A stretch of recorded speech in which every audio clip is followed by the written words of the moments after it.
ආයිබෝවන් අද මම කතා කරන්න යන්නේ බ්‍රීතින් කොහොමද අපි බ්‍රීතින් සින්දුවකට ඇප්ලයි කරගන්නේ බ්‍රීතින් අවශ්‍ය වෙන්නේ ඇයි කියන එක ගැන අද මම කතා කරනවා.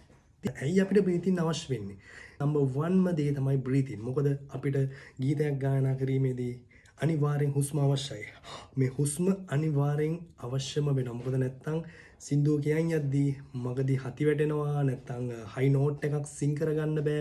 ඒ වගේම පිචින් ස්ටේබල් නෑ. ඉතින් ඕගොල්ලන්ට මේ බ්‍රීතින් කරන්න ඕගොල්ලන්ගේ ඒ කියන්නේ වෝකල් පවර් එක හැදෙනවා. ඒ වගේම හයි නෝට් එකක් සිං කරන්න පුළුවන්. හති වැටෙන්නේ නෑ. ඉතින් ඔන්න ඔය ගැටලු වලට අනිවාර්යෙන් විසඳුමක් ලැබෙනවා. ඉතින් මේවා ගැන ඉගෙන ගන්න පුළුවන් ඕගොල්ලන්ට මාස්ටර් වොයිස් ඇකඩමි එකට සම්බන්ධ වුණොත්. ඉතින් මම අද එක එක්සර්සයිස් එකක් කියලා දෙන්නම්.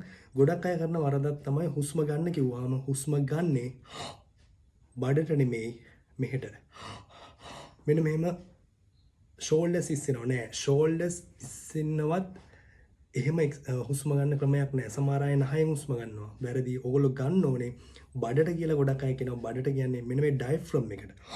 මේ මැද තියෙන මෙන්න මේ ඩයෆ්‍රම් එකට තමයි ඔයගොල්ලෝ හුස්ම ගන්න ඕනේ. එතකොට මේ එක්සර්සයිස් එක ඔයගොල්ලෝ ගෙදරදි කරන්න ඇප්ලයි කරගෙන බලන්න. හුස්ම ගත්තා. ඔයගොල්ලෝ මේක යවන්න ඕනේ මෙන්න මේ දත් දෙක මැද්දෙන්. අපි අර බැලුම් බෝලයක් පුම්බලා ඒ බැලුම් බෝලේ හුලං යවන්නේ. අන්නේ ආකාරයට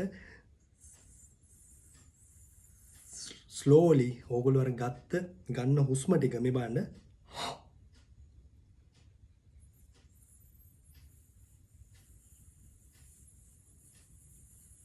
ස්ලෝලි කන්ටිනියු ඕගොල්ලෝ හුස්ම ටික දෙන්න. ඕගොල්ලන්ට මේකට පුළුවන් ස්ටොප් වොච් එකක් යූස් කරගන්න පුළුවන්. ඒ ස්ටොප් වොච් එක යූස් කරගෙන ඕගොල්ලෝ කරලා බලන්න. ඕගොල්ලන්ට අනිවාර්යයෙන්ම වෙනසක් දැනෙයි. නම්බර් 2 එකෙන් මම අරන් එනවා කොහොමද වෝකල් එකක් අපි ඉක්මනින්ම වෝම් අප් කරගන්න කියන එක ගැන. ජය වේවා.